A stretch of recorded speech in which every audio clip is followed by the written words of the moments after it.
खुलुमबाय लोगोफोर, नोंथांमोनखौ बड' हेल्थ टिप चेनेलाव बयखौबो फिन खेबसेबाव बरायनाय बावहरग्रोनाय जाबाय। आं दिनै नोंथांमोननि सिगाङाव आरोबाव मोनसे गोदान भिडिअ लानानै फैबावलायबाय। आसा खालामो नोंथांमोना भिडिअखौ नायना मोजां मोनगोन। दिनैनि भिडिअआव जों सासे गथ'नि खुगायाव जानाय इनफेकसनफोरनि सोमोन्दै गुवारै रायज्लायनो थांगासिनो दं। माखासे गथ'फोरनाव खुगायाव गुफुर बायदि इनफेकसन एबा गाराय नुनो मोनो, जायखौ खुगानि केन्डिडियासिस एबा अरेल केन्डिडियासिस बुंनाय जायो, एबा माखासे जायगायाव बेखौ थ्रस होननाबो बुंनाय जायो। बे भिडिअआव जों गुवारै सावरायगोन दि गथ'फोरनाव बे फांगाल सन्देरनाया माब्ला जायो, मानो जायो, मा जाहोनाव जायो आरो बे सन्देरनायनिफ्राय गथ'खौ रैखाथि होनो थाखाय जों मा खालामनो हायो आरो बेखौ फाहामनो हायो नामा। अब्ला फै जों भिडिअखौ जागायदिनि। गिबियावनो फै जों मिथिना लानि अरेल केन्डिडियासिसआ मा। उन्दै गथ'साफोरनि खुगायाव माब्लाबा इनफेकसन नुनो मोनो। बेखौ फांगाल इनफेकसन बुंनाय जायो एबा मेडिकेल सोदोबाव बेखौ अरेल केन्डिडियासिसबो बुंनाय जायो। बे सन्देरनाया मोनसे इसिङारि सन्देरनाय जायखौ जों फांगाल इनफेकसन बुङो आरो बेयो केन्डिडा एल्बिकान्सनि थाखाय जायो। दा फै जों मानो जायो बेनि सोमोन्दै रायज्लायनि। नोंथांमोनखौ बुंनो हायो दि उन्दै गथ'फोरनाव बिसोरनि मिथिंगायारि होबथानो हानाय गोहोआ बायजोनिफ्राय फैनाय सन्देरनायनिफ्राय बारग'नो हानाय गोहो गैया।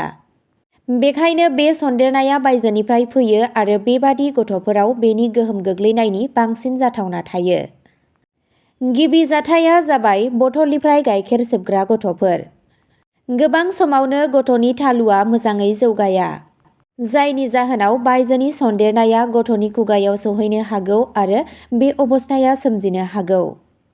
नैथिया जाबाय, बेयो सरासनस्रायै गथ'फोरनाव नुनो मोनो जाय गथ'फोरा बायजोनिफ्राय मुवाफोरखौ दैखांबाय थायो आरो खनले खुगायाव सोनानै लायो। बेबादि गथ'फोरनाव बे सन्देरनायखौ सरासनस्रायै नुनो मोनो। बेफोरनि अनगायैबो जाय गथ'फोरा बिमानि गाइखेरल' जायो बिसोरनावबो जानाय नुनो मोनो। गोबां समावनो गथ'साफोरा बिमानि गाइखेर लायो, नाथाय बेबादि थासारियाव जुदि गथ'नि खुगाखौ साखोन सिखोन खालामाब्ला आरो गथ'नि खुगानि सिंनि बाहागोखौ साफा खालामाब्ला बे सन्देरनाया जानो हागौ। गुबुन मोनसे जाहोना जाबाय, जुदि सासे गथ'आ नेमबादियै एन्टिबाय'टिक मुलि लाबाय थायोब्ला बे बेलायावबो गथ'नि खुगायाव अरेल केन्डिडियासिस जानायनि जाथावना थायो।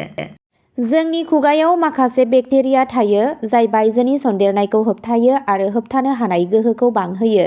बेबादि थासारियाव जुदि गथ'आ नेमबादियै एन्टिबाय'टिक मुलि लाबाय थायो अब्ला एन्टिबाय'टिक मुलियाबो बे बेक्टेरियाखौ बुथारो।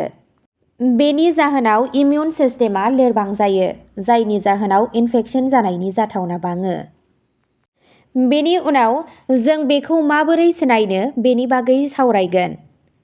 गथ'नाव जानाय गुफुर गाबनि सन्देरनाया फांगाल इनफेकसन एबा गथ'आ जानाय गाइखेरनि थाखाय जादोंना जायाखै बेखौ माबोरै मिथिनो? बेखौ मिथिनो थाखाय नोंथाङा गावनि आखाइखौ मोजाङै सुनो हायो आरो बेनि उनाव नोंथाङा मोनसे साफा जि एबा उफ्रा जि बाहायनो हायो। बेखौ एसे गिसि खालाम, बांद्राय गिसि नङा, आरो बेखौ गावनि आसिआव फाननानै ला। बेनि उनाव गथ'नि खुगानि सिङाव नुनाय गुफुर जमा जानायखौ लासै साफा खालाम। गोसोआव लाखि दि नोंथाङा बेखौ गुरैयै खालामनांगोन। जुदि नोंथाङा बांद्राय नारसिननाय बाहायो अब्ला बेयो गथ'नि खुगायाव सानो हागौ एबा थै गनायनि जाहोन जानो हागौ। बेबादि खालामोब्ला नोंथाङा नुनाय गुफुर जमा थानाया साफा जागोन। जुदि साफा जायो अब्ला साननानै ला बेयो गथ'नि गाइखेर जानायनि थाखाय जादों। जुदि नोंथाङा साफा खालामनाय समाव गुफुर दागोआ खाराखैब्ला बेनि ओंथिया जादों गथ'आ केन्डिडियासिस सन्देरनाय दं। सरासनस्रायै फिसा गथ'फोरनोबो खुगानि साखोन सिखोननि सायाव गोसो होनांगौ, नाथाय जर'खा जाहोनाव नोंथाङा बांसिन सांग्रां जानांगोन। दानिया फै जों सावरायदिनि गथ'आ बेबादि जादोंना जायाखै बेखौ माब्ला नायनांगौ। बिदिन्थि बादियै, जुदि गथ'आ गाइखेर लोङाखै, गाइखेर लोंनो हायाखैब्ला, गले गाइखेर गल'योब्ला बेबादि थासारियाव गथ'नि खुगानि सिंखौ नायनांगौ। जुदि नोंथाङा माखासे गुफुर जमा जानानै थानाय नुयो, अब्ला नोंथाङा भिडिअ'आव मुंख'नाय बिखान्थिफोरखौ उनसंनो हागोन। आरो जुदि बियो केन्डिडियासिस सन्देरनाय, अब्ला नोंथाङा नोंथांनि डक्टरनिफ्राय सुबुरुन लानो हागोन। दानिया गथ'सानियाव जेब्ला बियो जाखांबायब्ला बेनिफ्राय होबथानो थाखाय नोंथाङा मा खालामनो हागोन बेनि बादै सावरायदिनि।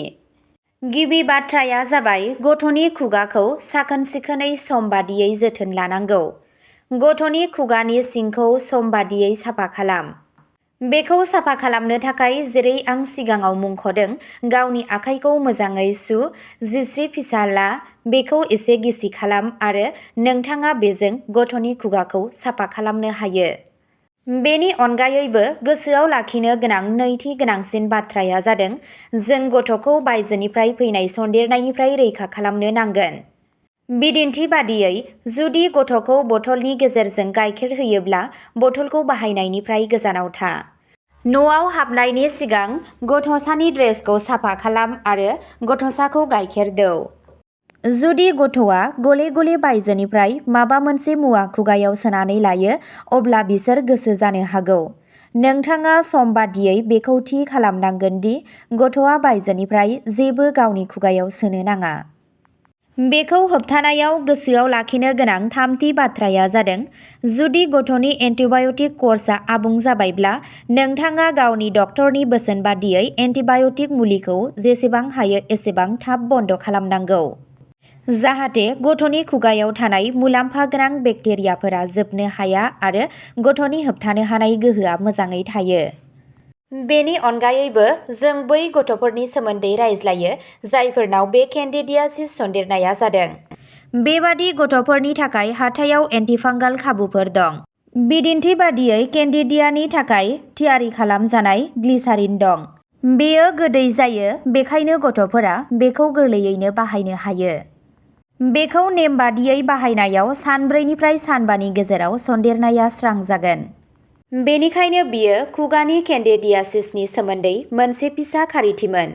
जुदि नोंथांमोनहा बे भिडिअ'खौ खारिथि गोनां मोनो, अब्ला अन्नानै लाइक, कमेन्ट, शेयार आरो साबस्क्राइब खालामनानै होनो दाबाव। गोजोन्थों।